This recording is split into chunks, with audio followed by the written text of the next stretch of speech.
Hey everybody, welcome back. Let's just get right into it. I've been using the Google Pixel 9 Pro XL for about 6 months now, and even though I have been testing and reviewing other phones, this has been my main device basically until the OnePlus 13 came out. Let's kick it off with the design. Overall, I think the design is incredible. There are a few things I don't like, however, but let's look at the good things first. This feels much more premium than previous generations, and it has held up for the most part. I was taking B-roll and had it laying up against a tree a while back, and it scratched my screen pretty badly, so use a screen protector because this did not hold up very well. Now, I really like the camera module design. I think it looks unique and really stands out. I hope Pixel builds on this for the 10 series and makes it even cleaner.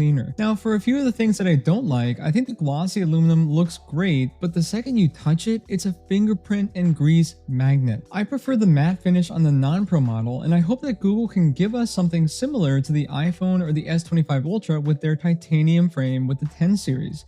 The days of polished sides are over. Also, the overall weight of the device is a little ridiculous. Now, I understand that people sometimes correlate weight with quality, but I want the 10 series to be a little bit lighter. The Pixel 9 Pro and Pro XL are too heavy. The last thing I don't like, and it's a little bit picky, I have to admit, but the curvature of the screen. I feel like Google really tried to mimic the same curvature of the iPhone. It's too round and it feels a little off when I use it. Previous Pixels were more boxy, round, if that makes any sense, similar to the OnePlus 13 for example.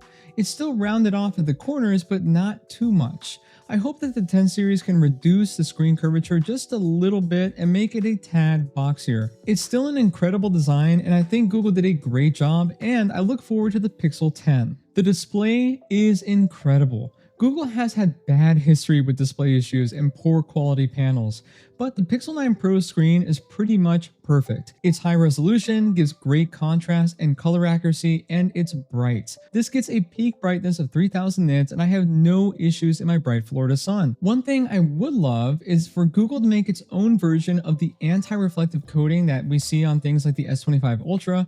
The S25 Ultra has a lower peak brightness and it still looks great in the sun. Here are both phones side by side. Now imagine that we have the peak brightness of something like the OnePlus 13 and an anti-reflective coating. Now onto the battery life. Battery life has been great. This is something that previous Pixel devices struggled with constantly, but Google fixed it with the 9 series. With that said, I still prefer my OnePlus 13 when it comes to the battery.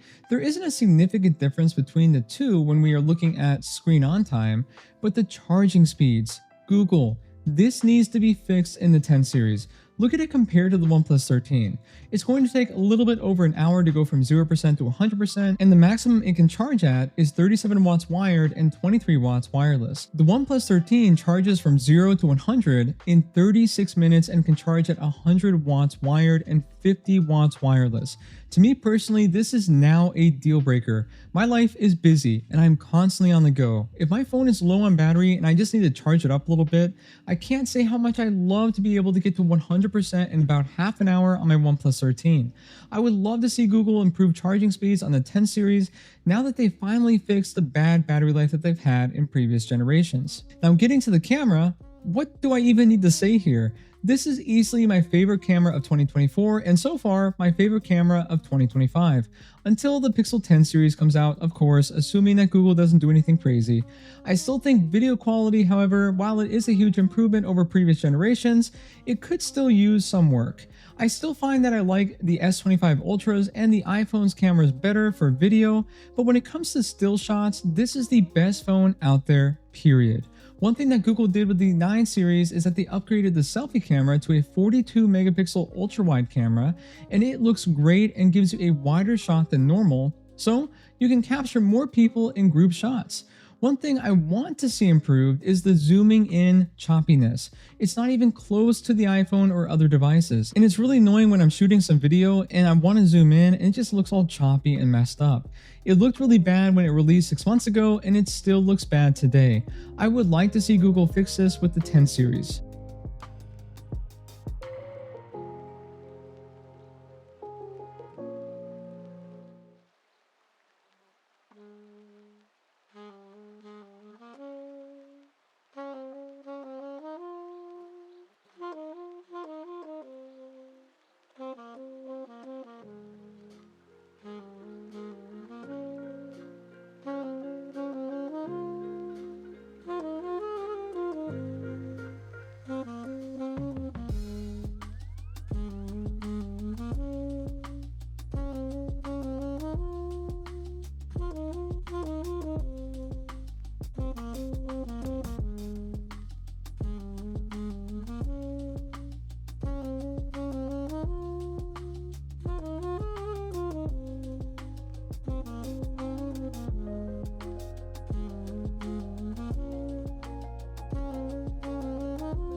Filming 4K 60 with the Google Pixel 9 Pro XL.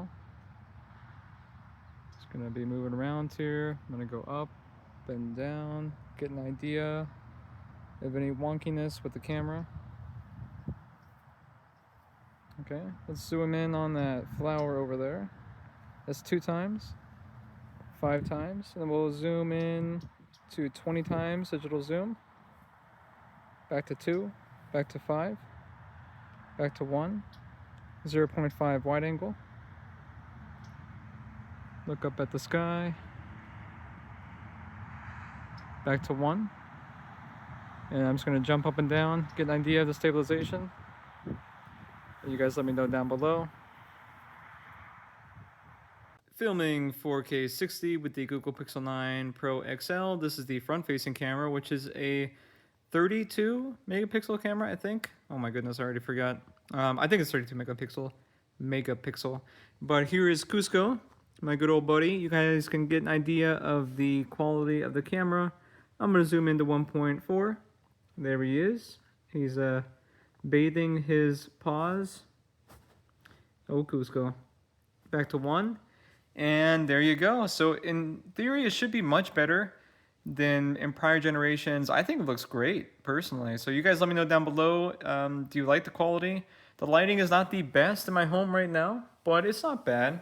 This is just average lighting. So Let me know down below, is this a good quality camera or not? I can say that after using this phone for 6 months, I have used the Add Me feature about 1 to 2 times, and it's cool.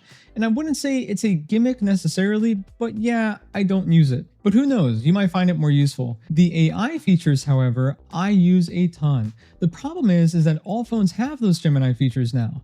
There's really no incentive to go with a Pixel over the S25 Ultra or the OnePlus 13 when looking only at AI. I feel like Google is starting to slack a little bit because the S25 Ultra's version of Magic Eraser is significantly better than Google's, and OnePlus also adds things such as the glare correction, which works amazingly well. One thing I can say that is still better on the Pixel is the dictation. I use the Pixel 9 Pro exclusively when I don't feel like typing out my scripts, and I dictate them instead.